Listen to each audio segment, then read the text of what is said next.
Welcome to Spiked Up, episode 7. Darren and Matt got a couple big timers again. Former Captain Michael Parkhurst and a current Captain Brad Guzan from Atlanta United. Guys, thanks for taking time out of, I'm sure, a very busy day to come join us. Absolutely. Thanks for having us, guys. It's always an honor when we get to step away from the kids for a little bit. So it's certainly our pleasure. Seriously. Hey, Brad, you're okay to say that this was 2 hours, just sort of. Listen, we may have to do a few takes here, so this might be an all-day thing. And I want to thank Mick Ultra for sponsoring the podcast today, the Spiked Up podcast. So I had beer. The good people at Mick Ultra delivered Mick Ultra to all you guys, and I can't thank them enough. Thanks for being a good sponsor, and I guess we're allowed to drink at 12:30 now when Mick Ultra sponsors Spiked Up, right? I don't have to train today. I don't have to train today. Listen, some of us are still trying to play here and trying to stay fit. So I appreciate it, but I'm going to go with the good old glass of water. Nice. Well, Matt, I'm pleased to know. I mean, this is a light beer, so we keep our physique. That's the good thing about this. We can drink it, still maintain our athletic physique. I've got to say as well, Parky's backdrop. Parky looks statesman-like in your chair, and you look like Roger Goodell. This is the king's chair. I borrowed it from Joseph. You let me borrow it. What time is it, Parky? I can't tell. And hey, Darren, talking about athletic body. Parky never had one of those, so it's not a concern of his. Only 2.6 carbs, so you can watch I've been watching my figure during this quarantine. As you know, Brad, I did that. But Darren, I had a funny story I was telling you yesterday about every year, speaking of watching your figure and working out and everything, and you and I are on this side of this and they're on this side of this. And me more on this side of this. But one of my favorite moments was, every year when the players would start training, the technical staff would get us, the sports science guys would get us to go get a photographer to take photos of the guys when they would do their physicals. And so then it came to me and I would deliver it to them. And I was like, oh, I can't wait to see Brad Guzan's picture in his underwear. I'm going to mess with them. And I cannot tell you, when I opened it, I'm like, oh man, he's got like a 12-pack. Like he's the most fit goalkeeper you ever see. I was so bummed that I was like, I can't even mess with him because he was like just stacked. I was like, oh, come on, man. Listen, if balls are going to be flying past me, at least I need to be able to look good while that's happening. So I try my best. You just have just in case you score a goal up the other end. Absolutely. I've always said if I score, it's not just a shirt that's coming off. There's a potential streak across the field or something going to be ridiculous. Matt, you just need to zoom in on the face, and then you've got all the ammunition you need. Parky, as they say, face for TV, yours, face for radio. How is quarantine life? I know we all have kids, and we're on day, like Darren and I joke, like day 12,970. How has it been for you guys? Yeah, it's just Groundhog Day after Groundhog Day. It's crazy. I keep saying, like, physically we're all good, which is awesome. Like, everybody's healthy, everybody's good. Mentally, we've got our days. For sure. Yeah, we're in the same boat. It's there's some days where the first argument doesn't start until maybe like 10:30, 11 o'clock, the first meltdown. There's other days where 7 a.m., 7:30, and we've already had one, and it's like it's going to be a very long day. But like Parky said, everyone's safe, healthy.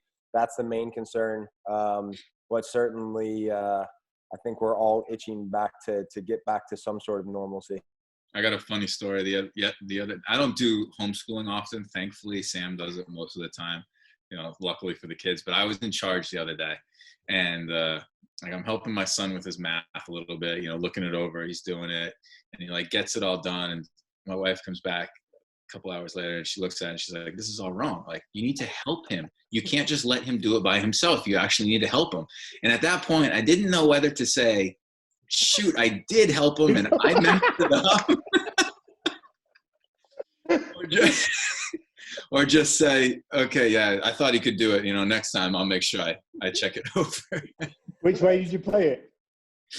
I did tell her that I looked it over and I messed it up. So I couldn't let my son take all the blame. So I thought when you started telling that story, you were going to say you were in charge of homeschool that day, and you instantly said field trip to the backyard and spent the day outside and canceled all school. I think that's Darren's move. Yeah, I'm strictly PE. I don't even try to do the academic subjects. It's not my thing. Hey, I haven't seen Parky since the challenge. We haven't had a chance to speak since you did your challenge. I've got to come with the truth that it took me. So for those who didn't see it, Parky did an impressive with his bad foot keep ups. I think he did 30. So I thought I'm never going to be able to do that with my left foot. So I did headers, and it took me honestly like 35 goes to do it, including one cut, which I've still got. I'll have to show it, where I nearly break my neck because I'm about 20 and the ball's going over towards the fence, and I head it to keep it up, and I just fall straight to the side of the. That's great. I honestly thought it took you only one take. I was like, man, that's really impressive. Like, yeah, I gotta be honest. I went straight away, paid my $100. I was like, you know what? That was impressive. That was good. It is fun during the quarantine time to do the challenges, and I lost the challenge to Darren in the draft, so I also had to donate my money to the food bank as well. So we're in the same boat, Parky. Nice. Hey, I was just thinking when Brad celebrated a goal, you scored a long range one, didn't you, in the Premier League where the wind blew it? Nah, no, that wasn't me. No? Have you ever scored from a goal? I have not. No. So that might have been Tim Hamilton. I'm trying to keep fit for when that moment comes, if it ever comes. Own goals count too, Brad.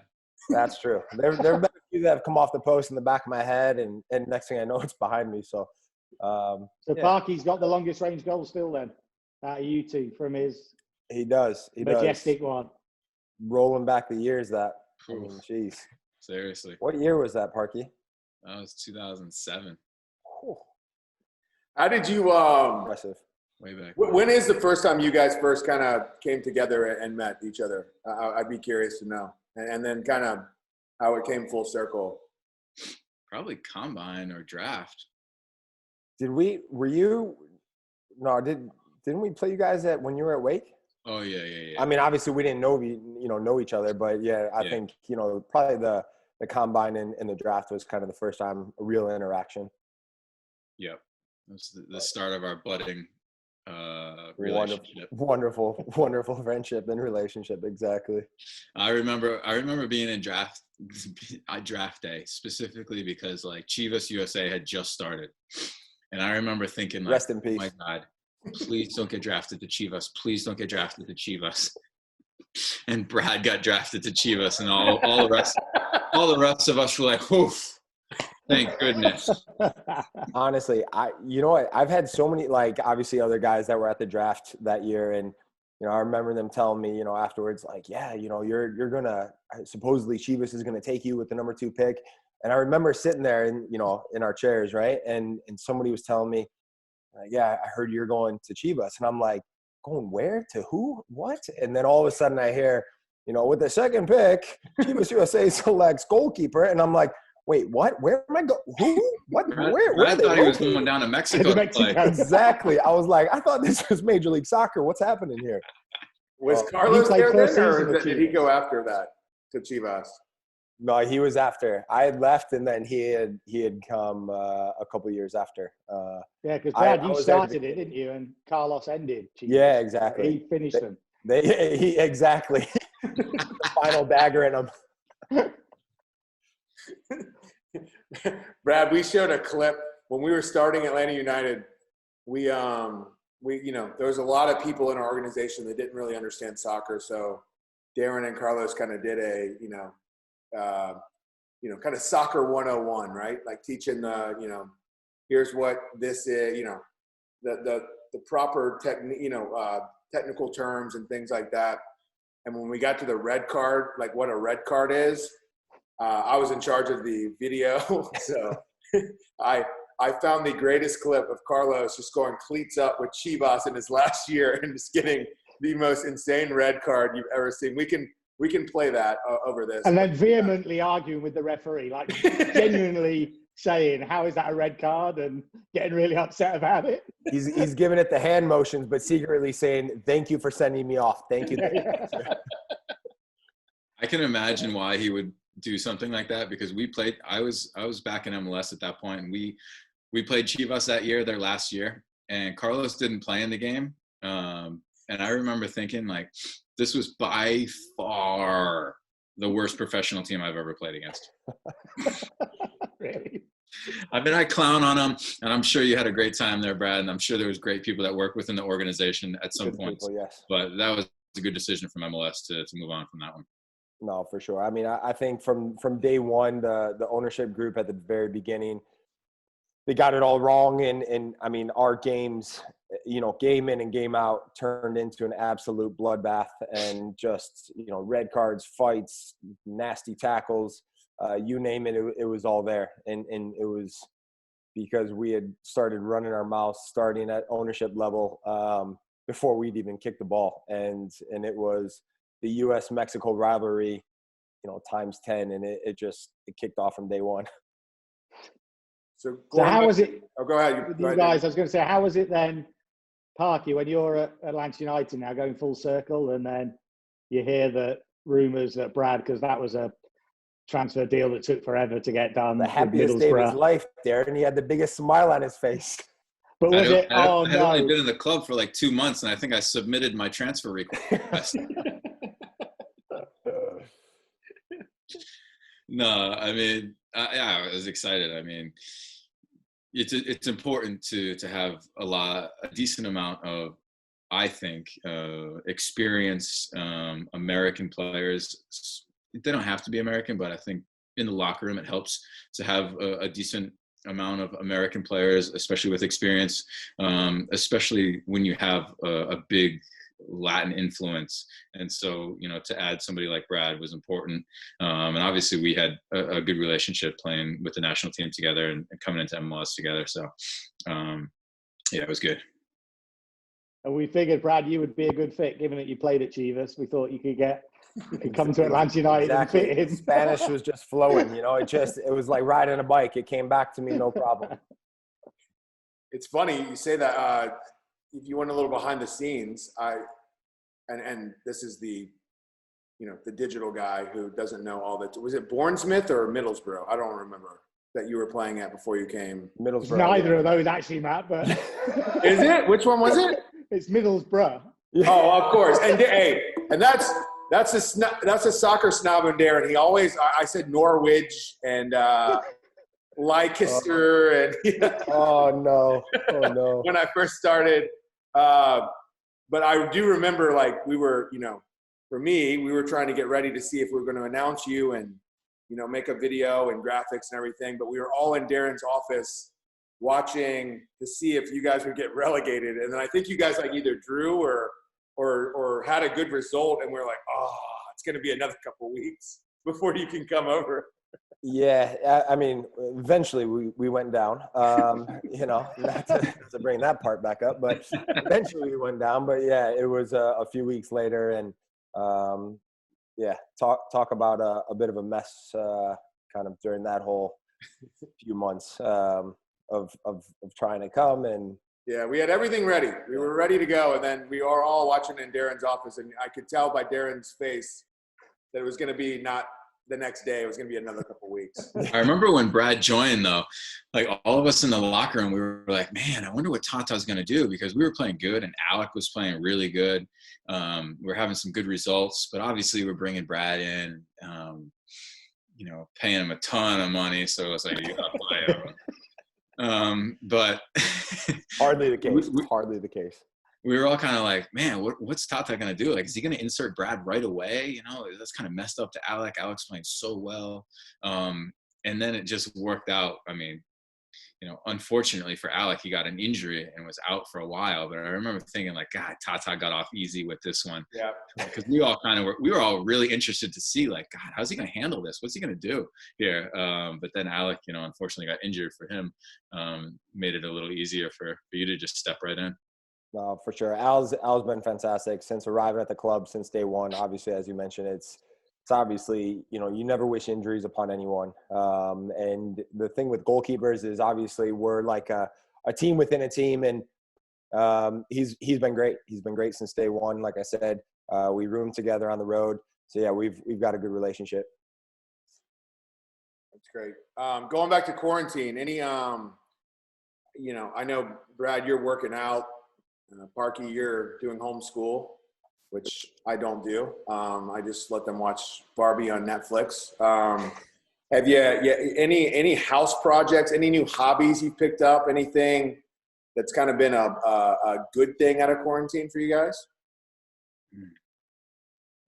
Go. I'll take this one, Parky, first. So I wouldn't say any hobbies or anything like that.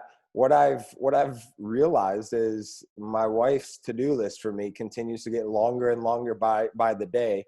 And all of a sudden I'm building shelves, I'm staining shelves, I'm hanging them on the wall. I mean, I'm just over here basically ready at this point to start building a house. I could just really do it all when it comes to construction. So I didn't know I had that in me. I'm just hoping this stuff stays on the walls and doesn't come crashing down on one of the kids.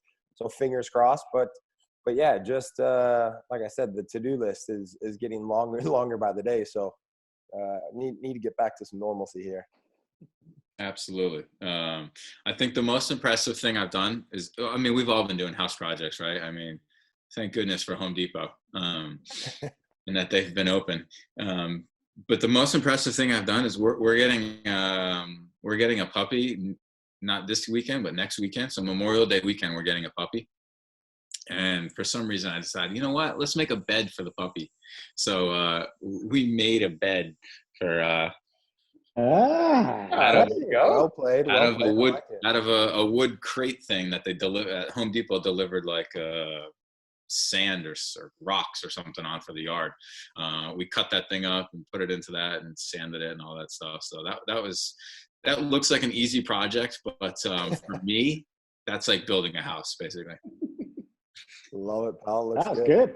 What kind of? So who do you think, puppy? guys, from your experience, past and present at Atlanta United, who would you say is best dealing with quarantine at the moment, personality-wise, and who do you think is probably struggling the most?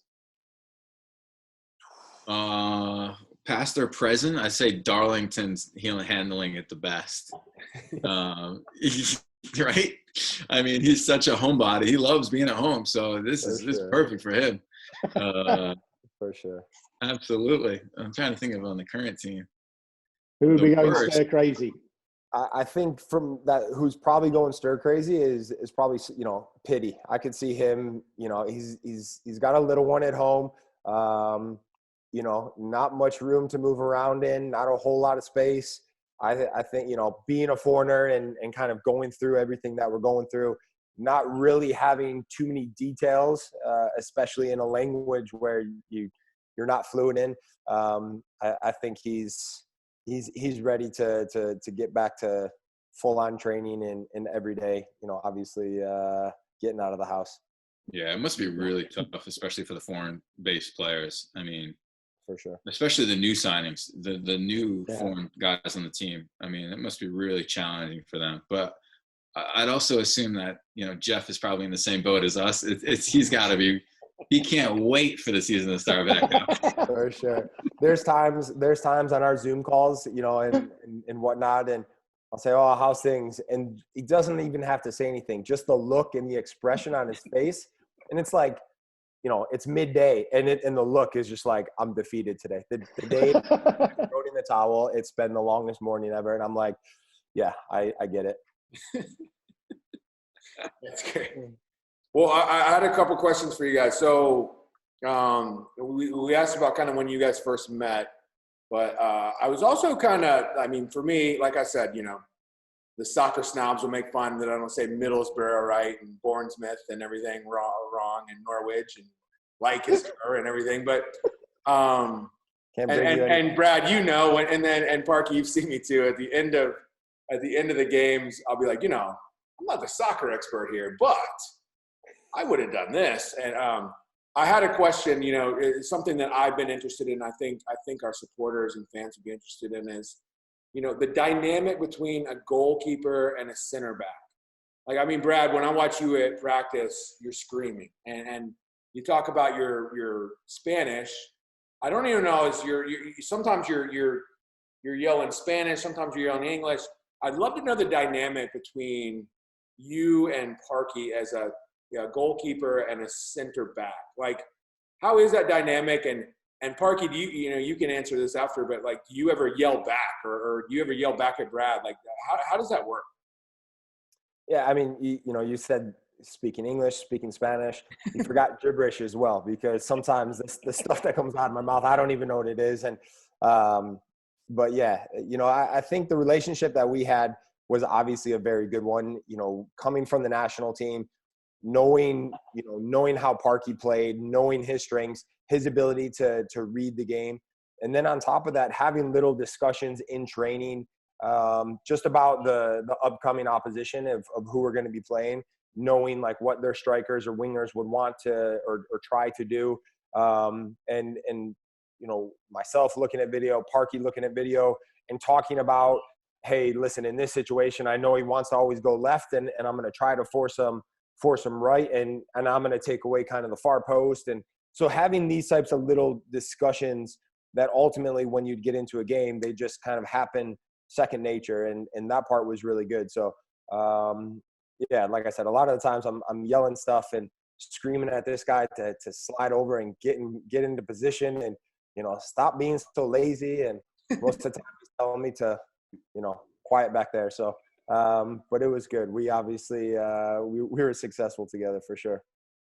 Yeah, I mean, we obviously have a lot of banter off the field, but on the field as well. I mean, especially in trainings and stuff. But when we're serious and on game day and in games and stuff, it's nice to have a good relationship. I mean, where you're trusting each other, both on the defensive side and on the offensive side of the ball. Where I know I can hold on to the ball for a little bit longer than maybe other goalkeepers would be comfortable with, because I know I can play it to Brad and he'll be clean with his touches and play quick and that type of stuff, or what passes Brad wants to play and what's he want to look for and those types of things. So that relationship's important. I mean, Brad's also good about, he's yelling a lot, but it's constructive, and it's usually kind of like, I mean, he's probably just trying to keep himself in the game so he's not bored back there sometimes. But it is nice, hear reminders, because sometimes, you get caught, especially watching guys like Joseph and Miggy in front of you, they kind of like just awe you. So sometimes, as a center back, I'm just sitting there watching Miggy dribble three guys. Then,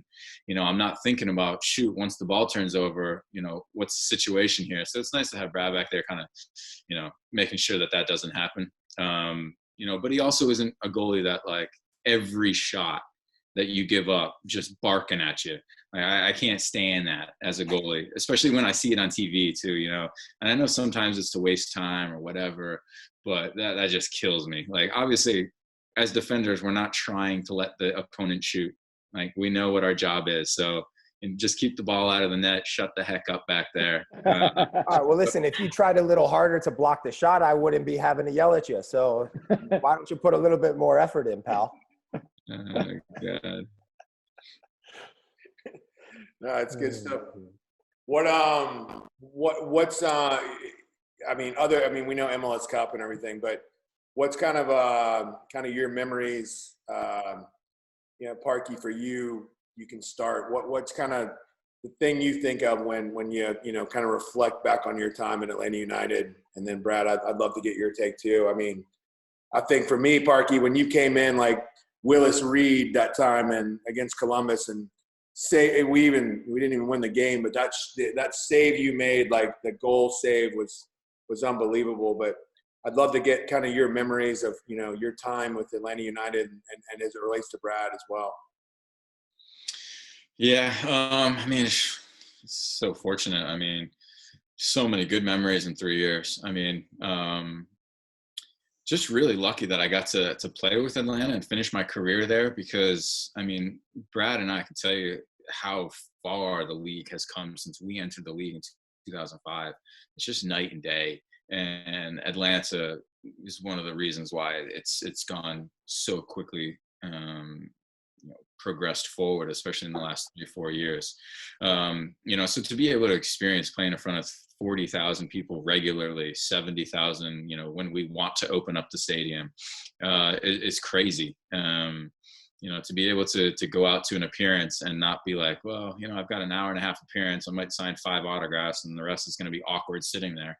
Like, nah, not here in Atlanta. Like, you're going to have to probably stay for 2 hours and sign autographs the whole time, because there's going to be that many people, that type of thing. It's so awesome, especially for us older guys that haven't experienced that our whole career.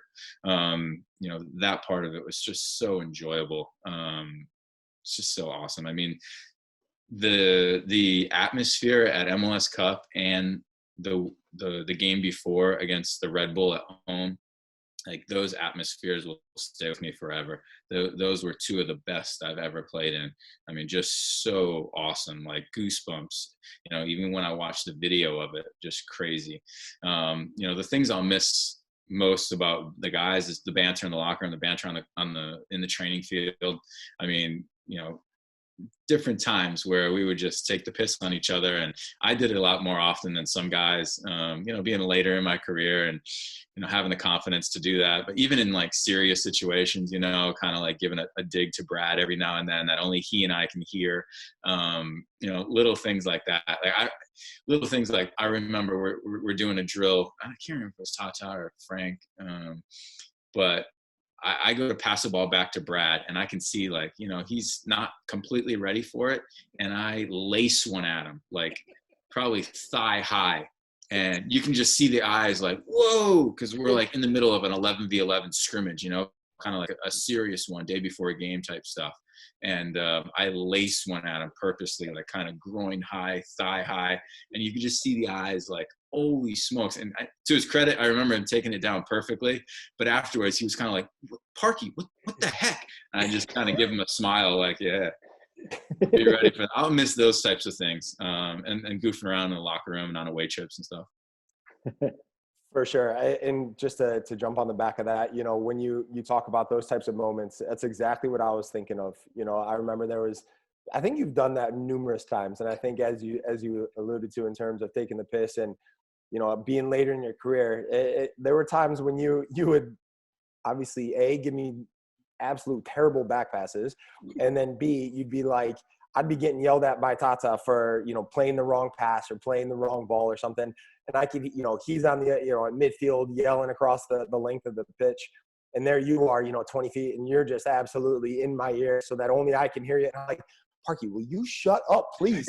I'm trying to get right. And you're over here like, oh, that was a terrible decision. Why'd you play that ball, And I'm like, Jesus, I don't need you right now in my ear, And yeah, I think, like you said, that part is, the banter in the locker room, the banter obviously on the field, even in games at times, just, you find moments in a game, right? And it's quite difficult with the atmosphere that we have. And obviously we're very fortunate to have what we have. But you find little moments, stoppage in play, an injury, a throw, and a sub, whatever, where you have like 5 second, 7 second conversations. And it was always just something comical. And it was always just like, I'll be like, Parky, you got to make sure you go with the run here. And you're like, yeah, I'm trying, but I can't feel my lungs. And I'm so tired and my legs are like 100 pounds each. So I don't know what you want me to do, And so little things like that where like, you know what I mean? It's kind of that, just that the exchange that happens so quick. And you're just like, oh, geez, here we go, 10 minutes. Let's try to hold on. And next thing you know, Joe scores 3 more goals and we win comfortably. And I remember my last season, in the beginning of the season, I played a lot of left back. And as I got more comfortable, I enjoyed trying to meg guys, either on the dribble or on the pass. And I got pretty good at megging guys on the pass, even in our own half of the field. And I remember Brad like yelling at me, like, stop trying to meg guys, getting so mad. And so I remember like in games sometimes like purposely trying to meg a guy with a pass or something and like looking back at Brad being like, oh, you see that one? Those little things. For sure. I remember that as well. Good times, great times. Hey guys, while we got you both, I'm just interested for perhaps for the people listening on that MLS Cup. I know we've all been sort of reliving the Cup and, that great night. But before then, I'm interested in the Toronto game because, you know, as you guys will remember, end of the regular season, we could have won Supporters' Shield. It just was one of those days when nothing went right. But just perhaps give us a bit of insight. Was that something in the end that you felt galvanized the squad going into the playoffs?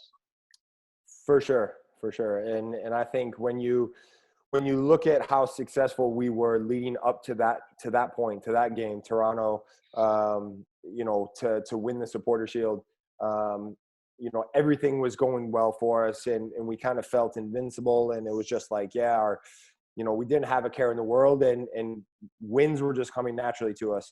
But we knew the Toronto game would be different just because they're obviously a good team, and they had, as Parky mentioned at the very beginning, about, you know, experience and having experience in the league. Obviously Josie, Michael, guys, obviously very good players. And so we knew it was going to be a tough game. But at the same time, we were coming off this high of, yeah, we've got a chance, we can do it.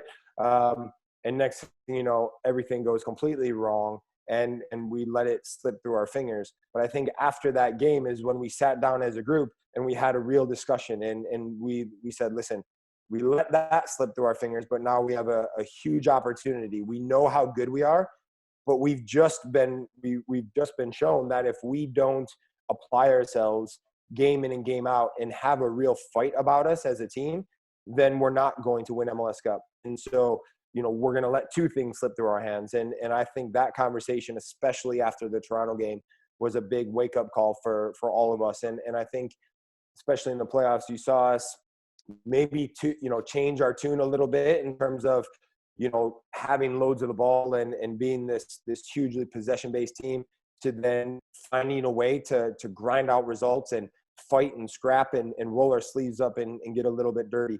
We knew our quality would shine through, especially over the course of 90 minutes, which it obviously did during that playoff run. But without the Toronto game, I don't know if we win MLS Cup.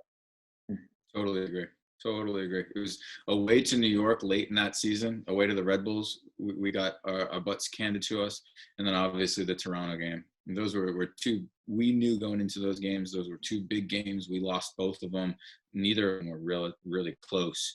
So it was a huge wake-up call for us to say, hey, we're not good enough to just go out there and play our type of soccer. We have to fight. And, you know, I was nervous going into playoffs. Like, can we fight? And, you know, the first 20 minutes in New York City was like, yeah, we can fight. We'll be all right. Yeah, it's funny. It's interesting because that is the forgotten game, isn't it, that season? No one remembers. We actually win that game. We'd have had the same number of points as LAFC, you know, all-time record. But it just gets forgotten because we lost that. But you guys just did an unbelievable job there in the playoffs of just playing great playoff football, you know, making sure you didn't take chances. And for me, it's funny because we've been watching and talking about The Last Dance and the Michael Jordan documentary. And it feels like that game at home to Red Bulls was our Detroit Pistons, because they've always got the number on us. And when we had that amazing atmosphere that you spoke about, Parky, and, you know, we beat them, that third goal from Tito in injury time, that was the moment the whole place went completely nuts. And he thought we'd managed to vanquish the demons that is the Red Bulls. Definitely. What a night. Yeah, what a night. I still remember that, and that goal and that feeling kind of, because I remember thinking like, oh my God, did they just mess up? I cannot believe they just allowed us to score a third goal. Like, how, like, crazy. But yeah, that was, what a night that was. Awesome.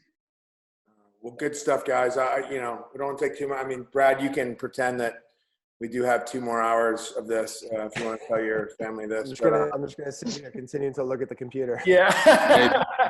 No, before we leave, if you want to know what I miss in quarantine, it's when I come in on a Wednesday and Brad sees me and he hadn't seen me and he's like, "Oh, look who showed up to work this week." I miss the banter. I miss you guys.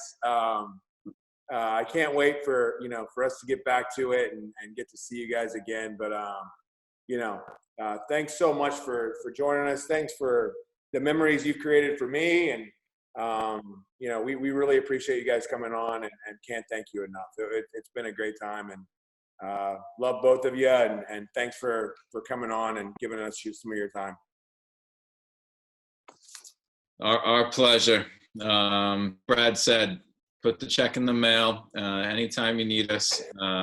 Told you, I pay you in booze, all right? Mick Ultra. Yes, no. Thanks again to Mick Professional Ultra. athlete over here, Matt. Thanks again, Mick Ultra. I'm empty right now. I got a dead soldier here. I got to get another one for my next Good conference talking call. to you guys as always. And I just want everyone to know, Absolutely. as everyone's watching the Jordan documentary, my retirement nothing like his. All right. All right. Well, thank you guys so much.